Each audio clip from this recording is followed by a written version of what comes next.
Este es El Mundo del Derecho y el Derecho en el Mundo, un programa de análisis, comentarios y discusiones sobre temas de actualidad tratados desde una perspectiva jurídica. Y ahora con ustedes, el doctor Carlos Gabuardi. Bienvenidos a su programa El Mundo del Derecho y el Derecho en el Mundo. La cuestión de las ideas, la trascendencia y los efectos de las ideas y del pensamiento en el mundo del derecho es quizá uno de los temas de mayor trascendencia. Quizás sea una de las piedras angulares de todo el orden jurídico, es decir, de aquello que va más allá de la estricta positividad de las leyes. Creo que esta es la manera en que habremos de enfocar el programa de hoy. Aunque no quisiera dejar de decir que si hoy hay programa, también se debe en más de una manera a nuestro invitado, porque después de un periodo de casi 10 años de mantener este programa en frecuencia TEC, por diversas situaciones de la vida, me vi obligado a suspender, y aunque traía el gusanito y quería arrancar el proyecto, realmente no me había terminado de animar. Y en más de una manera, nuestro invitado de hoy, el licenciado Luis González, fue el que estando en el trampolín me dio el empujón para que me aventara a la alberca. Y efectivamente, pocas semanas después de haber conversado este tema con Luis, recomencé esta segunda etapa de el mundo del derecho y el derecho en el mundo. Así es que, por un lado, a mí me da mucho gusto tenerlo hoy como invitado, un invitado que se había resistido durante casi un año a participar, pero que finalmente está aquí. Y por otra parte, que debo reconocer en él a un gran pensador, a un jurista de carta cabal. Luis es egresado de la licenciatura en Derecho de la Universidad Autónoma de Nuevo León y posteriormente cursó una maestría en docencia jurídica en la Facultad Libre de Derecho de Monterrey y actualmente ya está a punto de concluir el doctorado en Derecho en el Instituto de Investigaciones Jurídicas y Docencia de la Administración del Gobierno del Estado de Nuevo León. Así es que esto en cuanto a su formación, en cuanto a su calidad como pensador y como filósofo, yo creo que rebasa los límites de las instituciones académicas. Luis, muchas gracias por haber aceptado esta invitación para compartir conmigo estos micrófonos en este programa. Debo decir que para mí es un doble honor tenerte aquí como invitado. Y yo no quisiera, desde luego, desaprovecharte. En el mundo de las ideas, uno de los temas que a ti te atrae, por lo que hemos conversado, es el de la propuesta Constitución del Mundo de Luigi Ferrajoli. Esta propuesta de constitución suena muy atractiva, tiene muchos retos y hay toda una profundidad de pensamiento que la sostiene. ¿Quisieras conversarnos un poco sobre qué es lo que hay atrás de esta propuesta? Bueno, primero que todo, Carlos, muchas gracias por la invitación. Y quiero felicitarte además porque esta segunda etapa de tu programa, pues en lo personal me gusta mucho, igual que me gustó la primera etapa en Frecuencia Tech. Efectivamente era un fan de tu programa. Me encantaba porque me acompañaba, y hoy, bueno, están de moda los podcasts.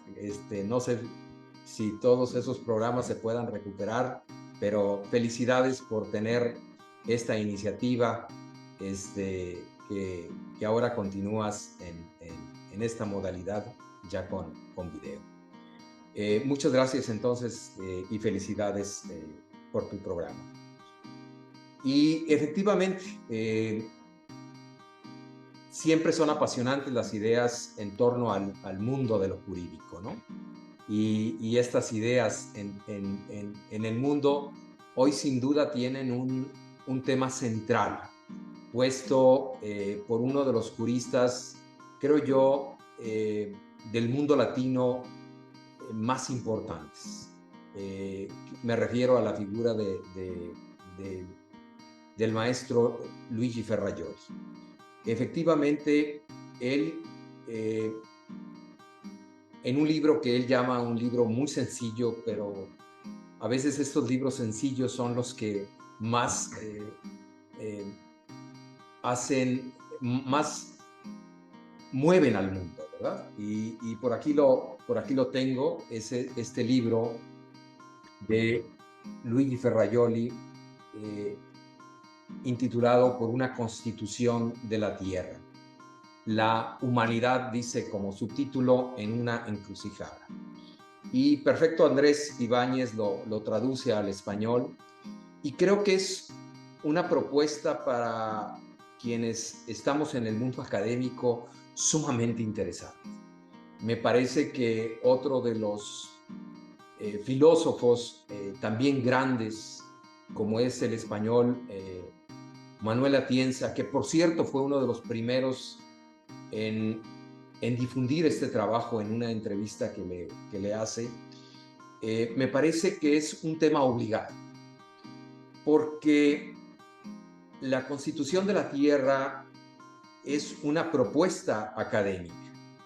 Él dice que esto nace a partir de una asamblea que se hizo en Roma, y básicamente en febrero de 2020. Este es un movimiento de opinión, y hoy vemos que ya pues prácticamente en el mundo de las redes encontramos en muchos videos sobre esta propuesta. Y es que es una respuesta sumamente interesante y provocadora. Los abogados y las abogadas nos gusta mucho la idea de la discusión, del diálogo. Pero esta es una propuesta muy concreta.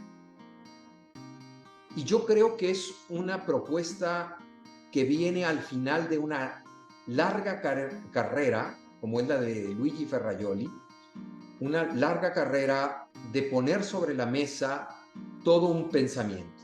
Nosotros vemos que Luigi Ferrajoli es un jurista conocido por sus múltiples obras, Principia Juris, Derecho y Razón, y todas sumamente importantes. Y sin duda alguna, el pensador que dio un fuerte impulso a esto del garantismo penal. Bueno, pero Luigi Ferrajoli ahora nos dice al mundo académico: el mundo se encuentra en una encrucijada. Y él plantea problemas, catástrofes de la mayor envergadura y de la mayor gravedad. Y nosotros nos encontramos al norte de México, en la ciudad de Monterrey, tú sabes, y en estas semanas del mes de junio hemos padecido intensas jornadas, días de calor intenso. arriba de los 45 grados. Y esta es una de las catástrofes que él señala.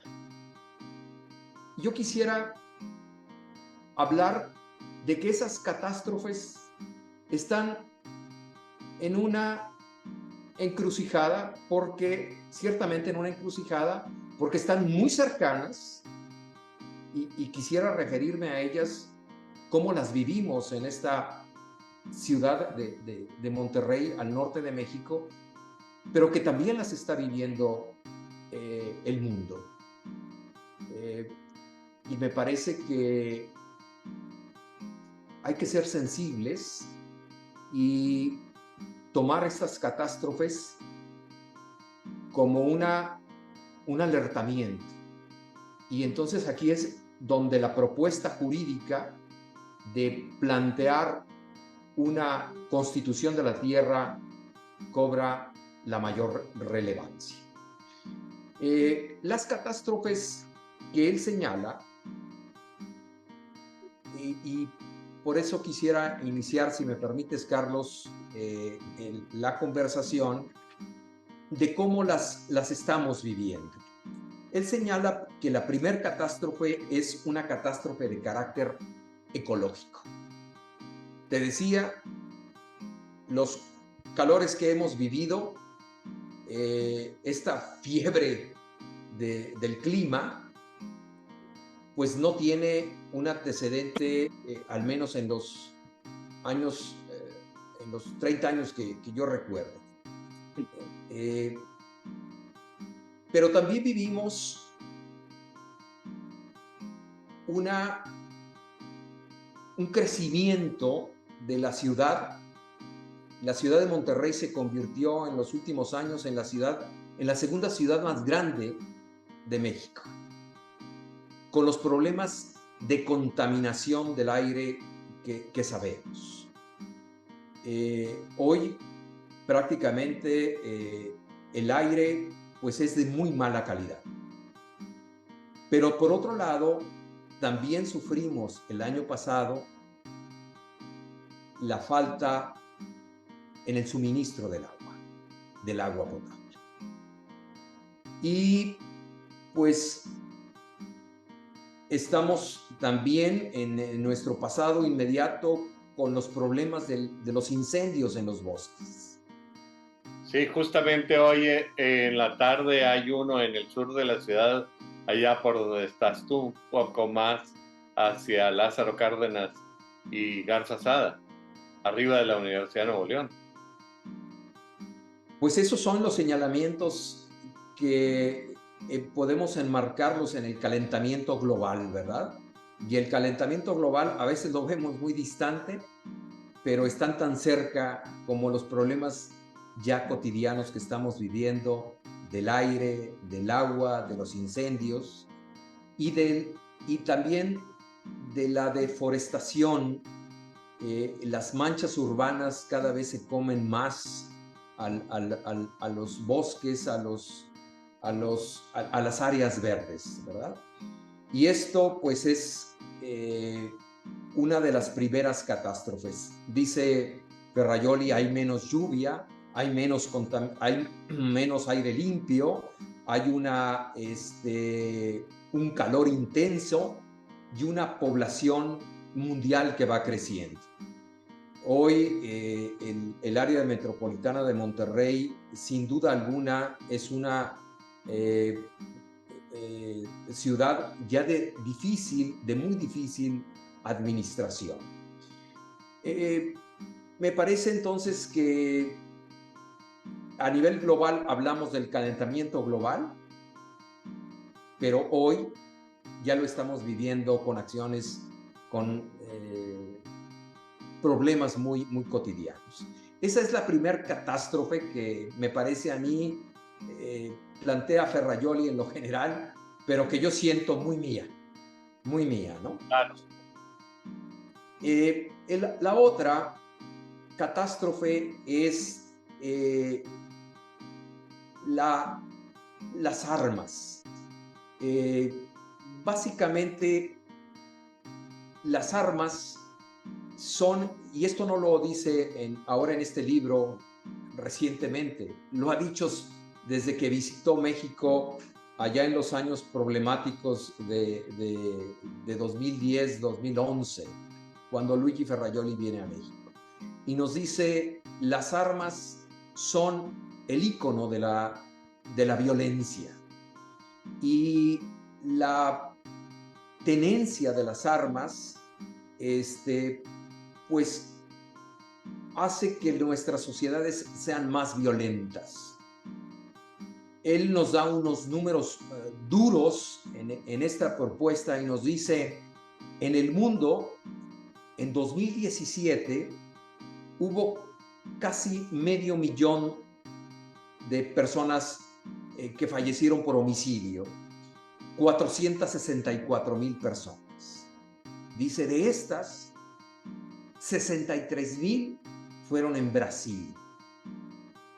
Y luego, Carlos, aparece México, con 29,000 personas. Seguido de los Estados Unidos, con 17,000 personas. Y lo contrasta con su país, Italia, en donde solo hubo 350 homicidios. ¿Qué subyace en estas cifras? Pues subyace que el crimen organizado pues tiene acceso a estas armas.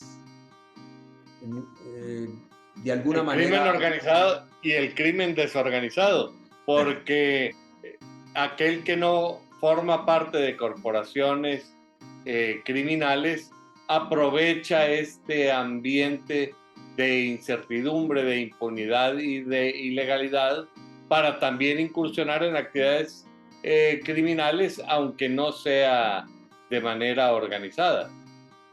Así es.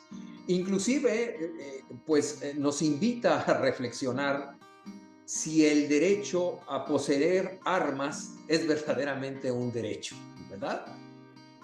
Y nosotros sabemos que en los Estados Unidos pues es uno de los grandes temas, ¿verdad? El derecho a poseer armas.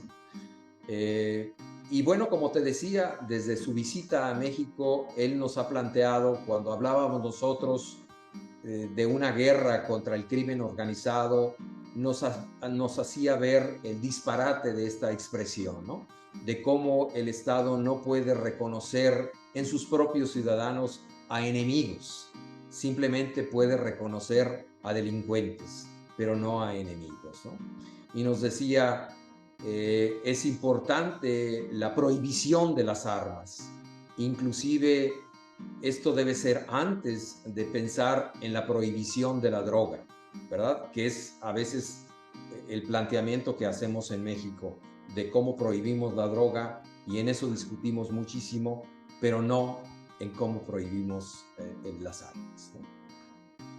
Entonces, básicamente las armas pues proveen de un monopolio al crimen organizado, y pues desde luego tiene muchas ganancias también económicas, ¿no?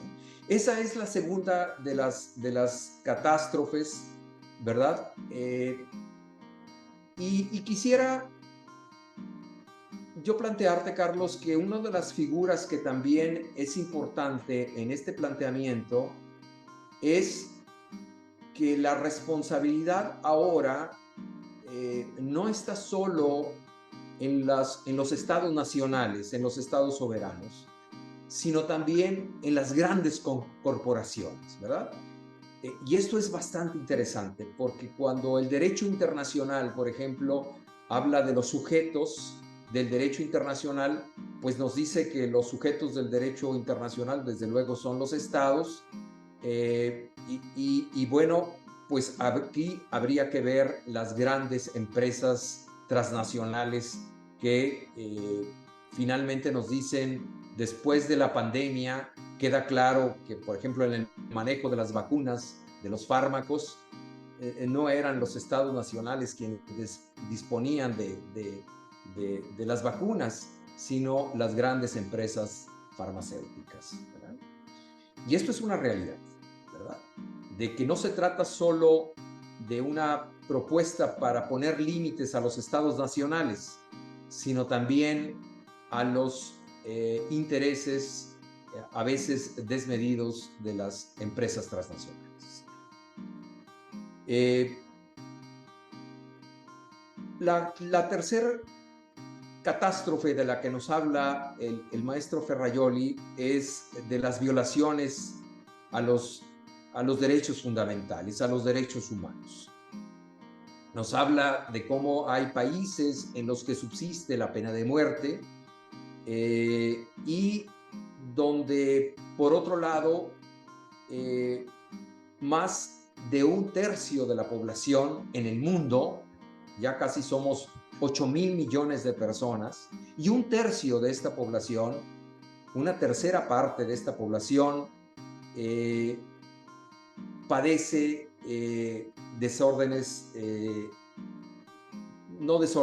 padece de falta de alimentación y una alimentación adecuada.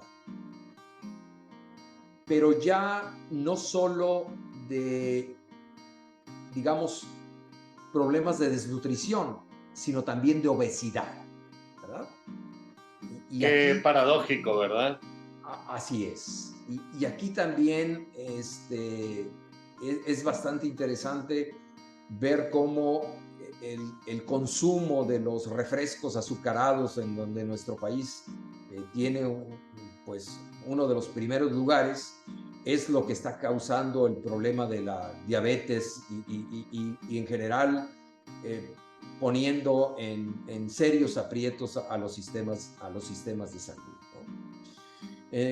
Entonces nos dice 24,000 personas mueren cada día, y de los cuales 7,000 son niños, por falta de agua y alimentos básicos.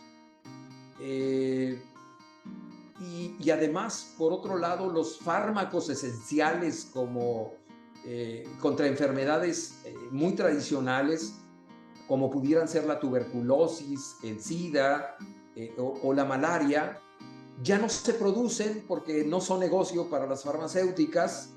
O la alta presión o la diabetes o muchas enfermedades que forman parte de la patología cotidiana de las ciudades y de los centros urbanos, ¿no? Es decir, no se cuenta a veces ni con las medicinas fundamentales para atacar estos problemas, no digamos los ya más serios. Así es, así es. Y bueno, puede ser por un lado de que las patentes resultan muy caras o simplemente los fármacos tan básicos dejan de producirse porque ya no les interesa a las farmacéuticas como empresas producirlos, ¿no? Y aquí él nos hace una anotación de este filósofo alemán de la Universidad de Yale, Thomas Poch, en donde nos dice, bastaría el 1% del PIB mundial para acabar con todos estos problemas de pobreza en el mundo, ¿verdad? Y pues también esto es una realidad y es una enseñanza de la pandemia, ¿no?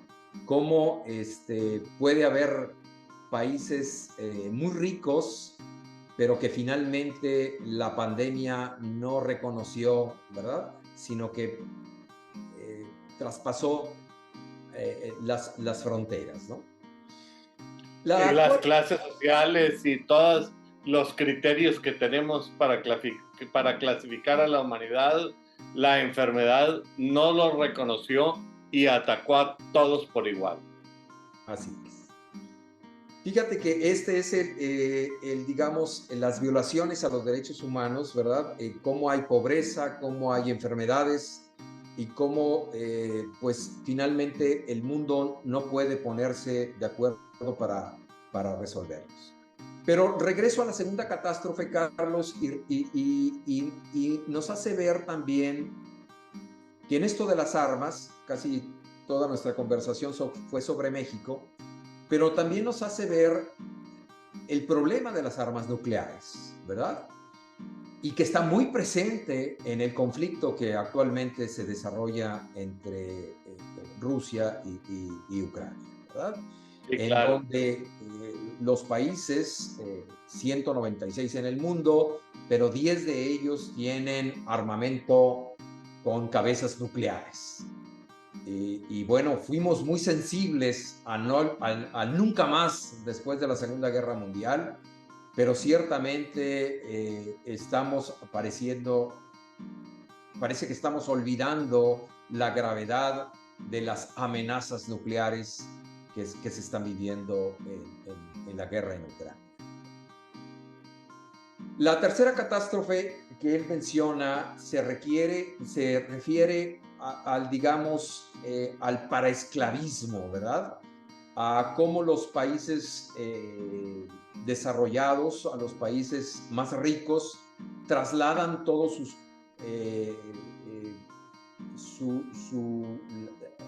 sus producciones por baratas a países como Filipinas, a Tailandia, a la India, en donde pues pagan salarios muy por debajo de lo que pagarían en sus países.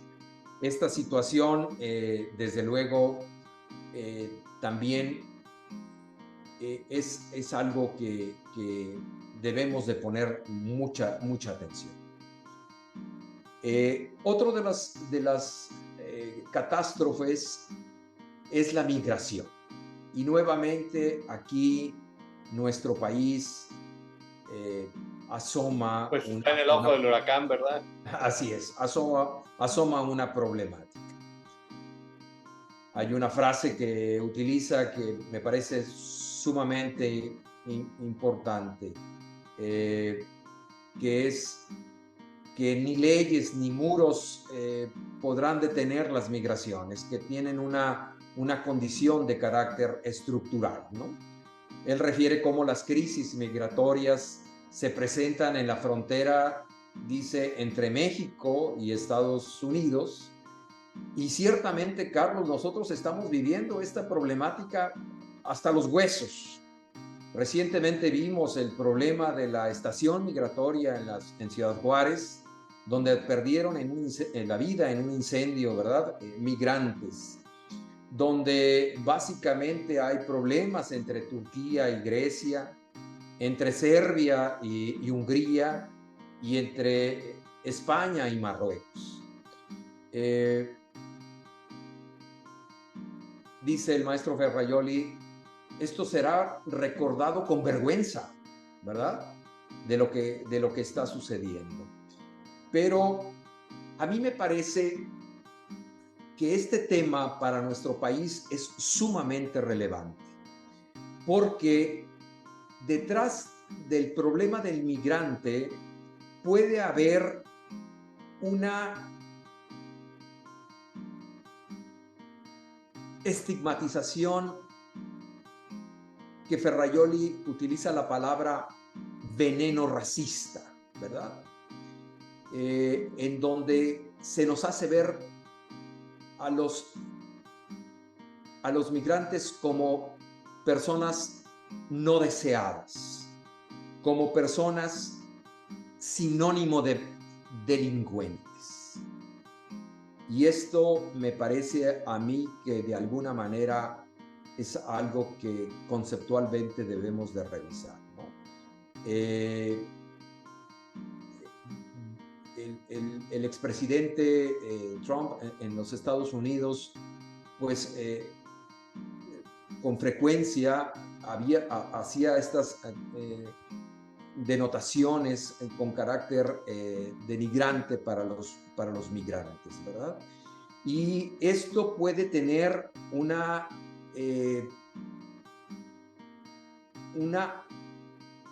digamos, aceptación en nuestras democracias muy perversa, ¿no?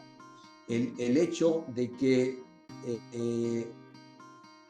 no podemos permitir que a los migrantes y esto pues finalmente va en contra de los derechos fundamentales. Es cuando el Estado rechaza a los migrantes, estamos ante una situación que puede ser muy cercana a la figura de un Estado totalitario, ¿verdad? Recordemos que en la Alemania del nazismo, pues hubo estas estigmatizaciones hacia grupos específicos, ¿verdad?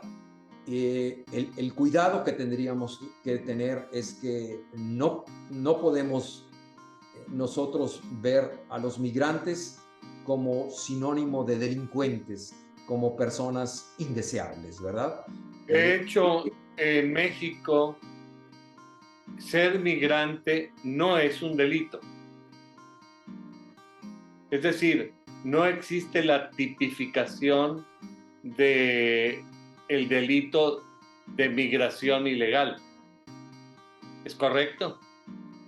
Es correcto, pero sin embargo, en la práctica sabemos los problemas que enfrentan en sus travesías, ¿no? Bueno, los problemas que enfrentan en sus travesías y realmente la antijuridicidad de las cárceles de inmigrantes, como la que mencionabas en Ciudad Juárez, y como hay otras muchas en el país, incluyendo aquí en Monterrey, que llevan algún otro nombre eufemista, pero que realmente son campos de concentración y de privación ilegal de la libertad de personas migrantes.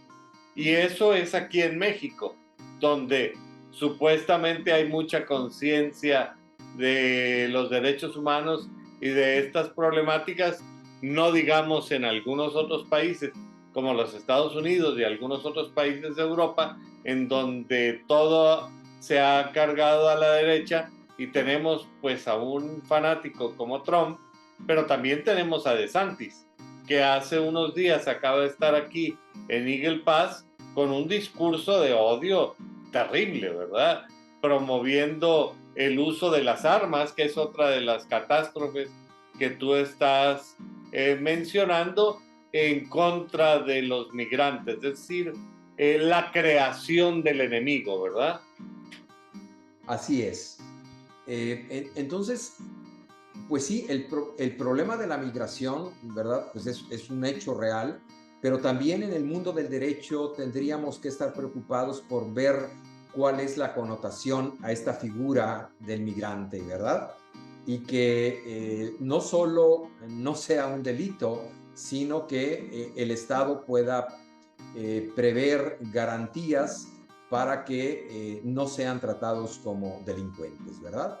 Hoy sabemos... Bueno, a mí se me hace que desde hace muchos años estaban identificados, no con tanta claridad como tú lo estás haciendo, todas estas problemáticas, y por lo menos en los foros intelectuales se planteaban soluciones, pero parece que estas soluciones han sido un poco como gritar en medio del desierto.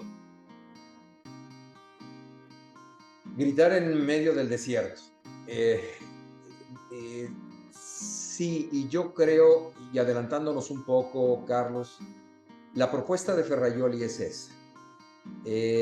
No basta entonces enunciar y reconocer los derechos, sino cómo vamos a establecer un sistema de garantías para hacerlos verdaderamente efectivos. Y no podríamos... Claramente, para poder proponer soluciones jurídicas hay que saber cuáles son los problemas que se trata de resolver, ¿verdad? Y esa es una de las propuestas más interesantes del libro y de por una constitución de la tierra. Que debo decirte, al final de su libro presenta un proyecto de constitución en 100 artículos bellísimamente redactados, Y es una propuesta para el mundo para el mundo del derecho y el derecho en el mundo, ¿verdad? De qué tenemos que hacer para ofrecer esta garantía.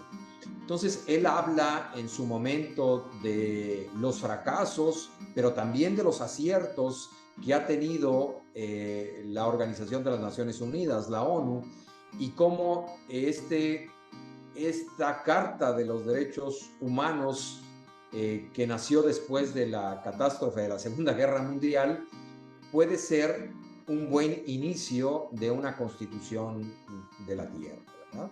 Pero esta constitución lo que tendría que hacer es establecer los órganos, los tribunales necesarios, los órganos ejecutivos y los órganos jurisdiccionales necesarios para llevar a cabo las soluciones a esta problemática.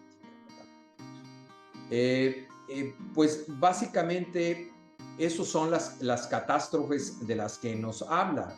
El problema de la migración, que en nuestro país es muy claro. De hecho, el propio Ferrajoli habla, como te digo, de México. El problema de los trabajos prácticamente esclavizantes, de las violaciones a los derechos humanos, pues prácticamente esta carrera de las armas y del calentamiento global de la catástrofe ecológica que estamos viviendo. Entonces, él me parece que, y esto se lo han reconocido otros juristas bastante importantes, nos habla de una figura jurídica que él acuña que la denomina crímenes de sistema. Los crímenes de sistema, pues no es un crimen en el sentido penal, ¿verdad? Sino la activación de mecanismos de los sistemas económicos y políticos. Son, digamos, violaciones establecidas inclusive por las propias constituciones vigentes. Y pueden distinguirse inclusive frente a los crímenes de personas poderosas, o pueden distinguirse de los crímenes de Estado, o pueden distinguirse también de los que ha conocido el derecho internacional, que son los crímenes contra la humanidad. Entonces, él nos habla de los crímenes de sistema. Y me parece que esta es una de las grandes aportaciones también en la reflexión jurídica de Ferrajoli. ¿Cuáles son digamos, los elementos constitutivos, para hablar en el lenguaje penal, de estos crímenes de guerra? Perdón, de crímenes de sistema? Pues es el carácter indeterminado e indeterminable de las acciones y de los resultados. No sabemos con precisión, si vemos estas 5 catástrofes, no sabemos claramente cómo se determinan, cuáles son las víctimas, cuáles son los autores, y este carácter indeterminado no hace más que nos da una perspectiva, digamos, nubosa, confusa, de cuáles son sus acciones y resultados. Entonces, sí, claramente se necesita una nueva visión paradigmática, porque digamos que los cánones clásicos establecidos hasta el siglo XX han resultado insuficientes para comprender y clasificar conductas que quizá no puedan ser calificadas como delito, en el sentido del Código Penal, pero que sí implican una conciencia criminal, ¿verdad? Por supuesto, ¿verdad? Y con un carácter, como te digo, indeterminado o indeterminable, pero no quiere decir que no estén ahí. Por eso yo te decía, esa es la gran encrucijada de que hablamos del calentamiento global y de repente somos insensibles ante el calentamiento global, pero basta ver con lo que platicábamos al inicio de nuestra charla, estos calores infernales, esta falta de agua, estos incendios, esta contaminación del aire. ¿Qué evidencia más palpable de la presencia de esta catástrofe? ¿Qué evidencia más palpable de lo que vivimos en Ciudad Juárez con la estación de migrantes o de los 40 y tantas personas que perdieron la vida en un tráiler en los Estados Unidos, ¿verdad? También. O lo que está pasando ahorita en San Luis, que no solamente no habían construido suficientes presas, sino que la única presa que habían construido la habían hecho mal, tiene filtraciones muy graves, no le pueden sacar agua porque todo el ducto está hecho muy mal y tiene filtraciones a lo largo de kilómetros y kilómetros, que eso no es más que el reflejo de otro gran problema del que sufre otro de los grandes flagelos de la humanidad, que es la corrupción. Así es. Y bueno, aquí lo complejo también, Carlos, es que las autoridades locales, llámese municipios, estados, pero también las autoridades federales, a veces con este carácter indeterminado de los problemas, pues se ven rebasados, se ven impotentes de plantear soluciones, ¿verdad? Por eso se requiere una nueva óptica como la que tú dices que propone Ferrajoli con esta constitución. ¿Y cuáles son los temas fundamentales que él propone en esta constitución de la tierra? Bueno, mira, hay una parte también, y me parece que esta ancla en una discusión filosófica del derecho muy importante. Habla, desde luego, que la solución estaría en los estados nacionales ya se ven imposibilitados, se ven impotentes de dar respuestas. La única respuesta estaría en una idea, en una perspectiva de una constitución global, una constitución con un carácter universal y con fuerte acento en los derechos fundamentales, en los derechos humanos. Y de lo que se trata es de dar una respuesta institucional precisamente a estos crímenes de sistema. Se trata de poner límites y vínculos normativos a los estados. Pero aquí surge una cuestión que podría muy bien plantear un escéptico. Pero esto sería una utopía. Esto sería, pues, muy difícil de realizar.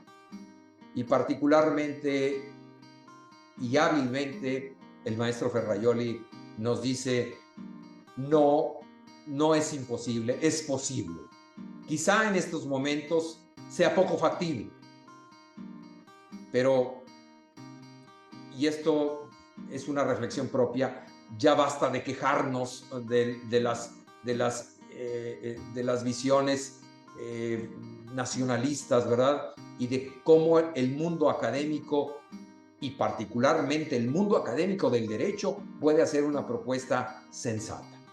Entonces, esta Constitución de la Tierra tiene una cuestión teórica fundamental, anclada, como te decía, en la filosofía del derecho.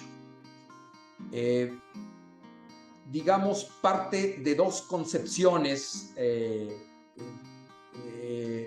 cómo concebir el entramado constitucional. Por un lado está el entramado constitucional en la concepción de Carl Schmitt, ¿verdad? Este filósofo jurista alemán que de alguna manera fue utilizado en la Alemania de totalitaria, ¿verdad? Esta concepción parte de la idea de que el pueblo es un ente homogéneo, en donde las mayorías y el interés de la mayoría es el que cuenta, en donde hay una omnipotencia de la mayoría. Se trata de cuidar la unidad del pueblo, pero parte de que el pueblo es un demos homogéneo, en donde las mayorías son las que mandan y en donde las minorías se ven excluidas. Esta idea, basta ver un repaso de los sistemas políticos en el mundo para verlos que muchos países están apelando a este nacionalismo, ¿verdad? A pensar de que su pueblo es un pueblo homogéneo. Y entonces... Sí, aunque me da mucho la impresión de que son como estertores de un sistema que se niega a morir, porque la realidad global, que es clara con las catástrofes y problemas que tú has identificado, requiere de una visión de conjunto mucho más clara y novedosa. Y siempre yo he pensado, fíjate, que tras la crisis de la Segunda Guerra Mundial, se trató de crear un orden jurídico, un orden mundial, no un orden jurídico mundial, sino un orden mundial planteado a partir de la economía. Y surgen las instituciones de Bretton Woods, el Fondo Monetario Internacional, y el Banco Mundial y la fallida Organización Internacional de Comercio, que finalmente vino a medio cuajar hasta los 90. Pero este cambio de época, que implica mucho más crisis con la amplitud y profundidad que tú las estás planteando y describiendo, parece que requiere de una organización global, no a partir de una sola ciencia que es la de los saberes económicos, sino a través de una visión del orden jurídico que necesariamente por su propia naturaleza implica una visión multidisciplinaria. Esto me parece que es muy importante y me parece que es a lo que se acerca Ferrajoli con su propuesta. Él de alguna manera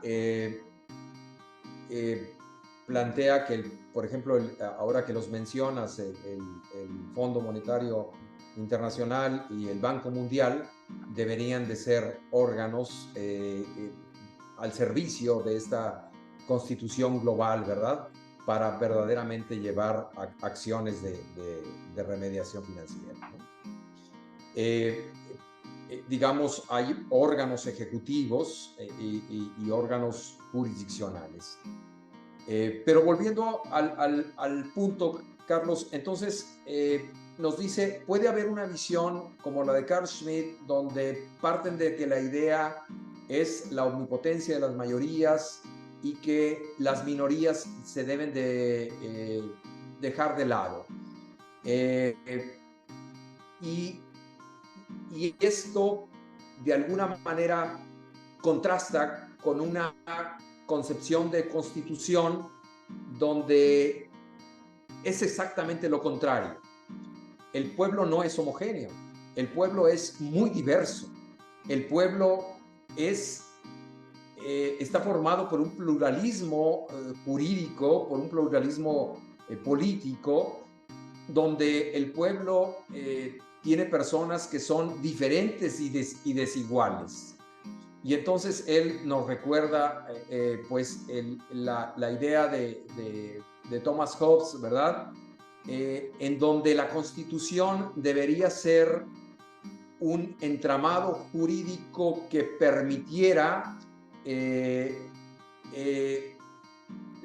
diálogo entre los diferentes, el diálogo entre los desiguales. Entonces, esta parte me parece que es muy importante. Hoy se trata, basta ver cualquier sociedad y darnos cuenta de su diversidad, ¿verdad? Y la Constitución, lejos entonces de ver únicamente por los intereses de las mayorías, tendría que ver cómo establece estos límites, cómo fortalece la tolerancia. Bueno, tú hablas de crear una constitución a partir de reconocer el diálogo entre los diferentes. Bueno, Carlos, yo simplemente planteo la idea que me parece a mí de una riqueza invaluable de Ferrajoli. Pero ese es este contraste, ¿verdad?, de las maneras de entender la Constitución. Por un lado, la idea de que es el pueblo homogéneo y que no tiene diferencias, y por otro lado, lo contrario. El pueblo es diferente, tiene muchas diferencias, y entonces la Constitución tendría que establecer este diálogo entre personas desiguales y diferentes, ¿verdad? Y me parece que como juristas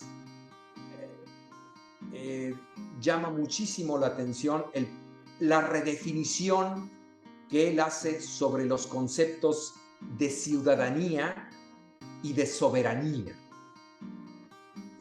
Nos dice que la ciudadanía prácticamente vendría a ser para todas las personas, ¿verdad? Si me permites, Carlos,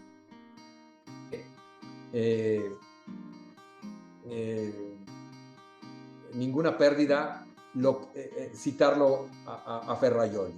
Dice, dicho brevemente, la soberanía es de todos, o lo que es lo mismo, no es de ninguno. O es para todos, o no es para nadie, ¿verdad? Y la ciudadanía también, o es para todos, o no corresponde a ninguno. Entonces, básicamente nos dice que la ciudadanía es sinónimo de seres humanos, ¿verdad? Y que la soberanía no es de los estados nacionales, sino es del pueblo.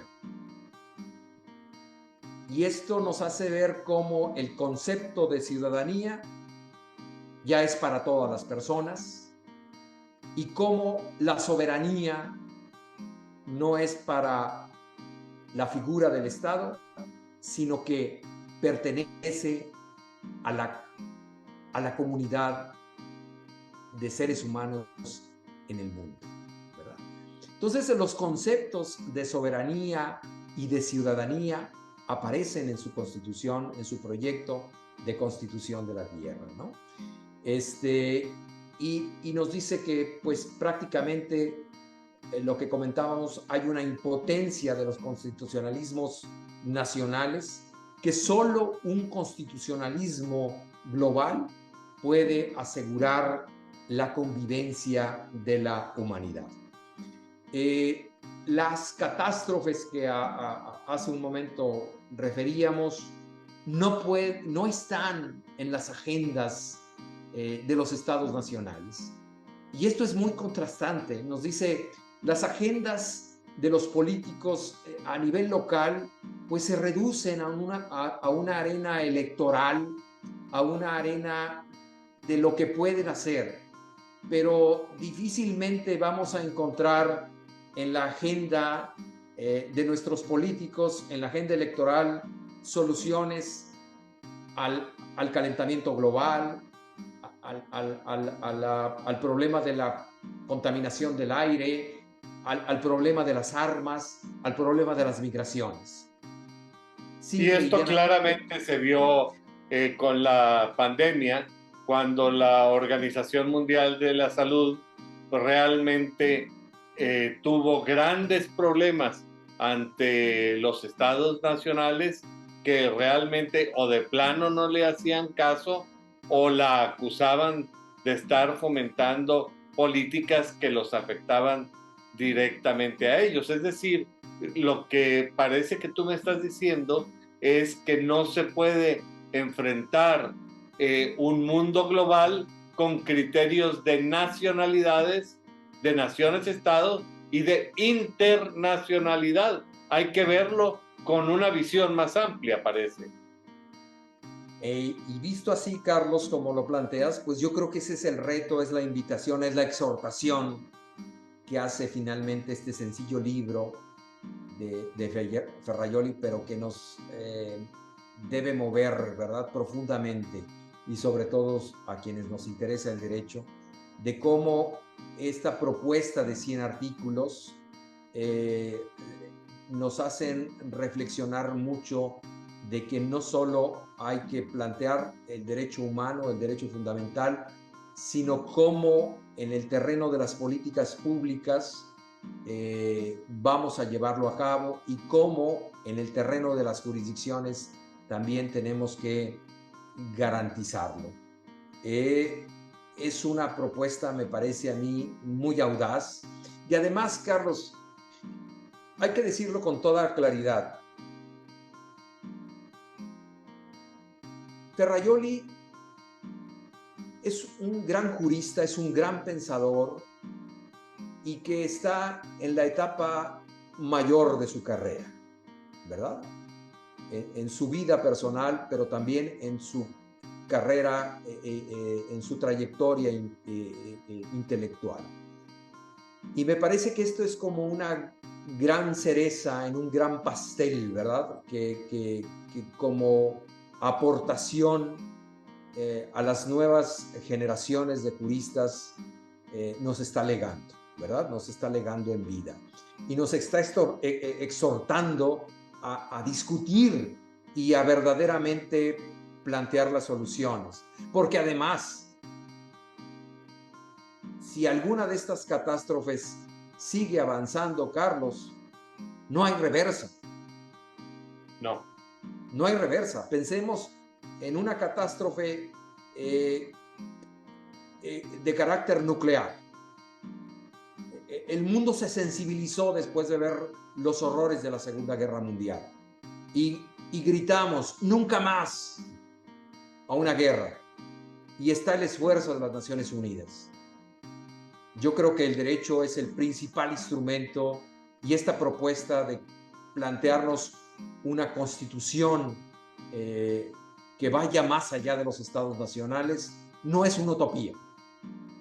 Es un planteamiento, me parece a mí, muy responsable y hecho por uno de los grandes juristas que al mundo del derecho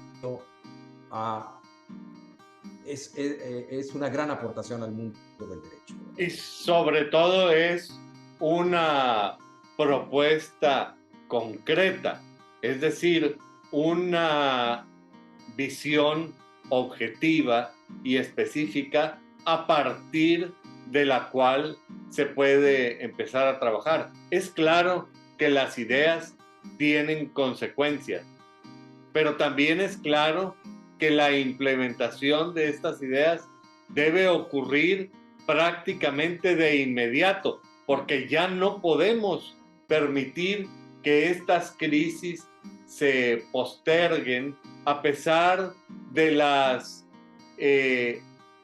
cortinas de humo que que parece que los medios masivos quieren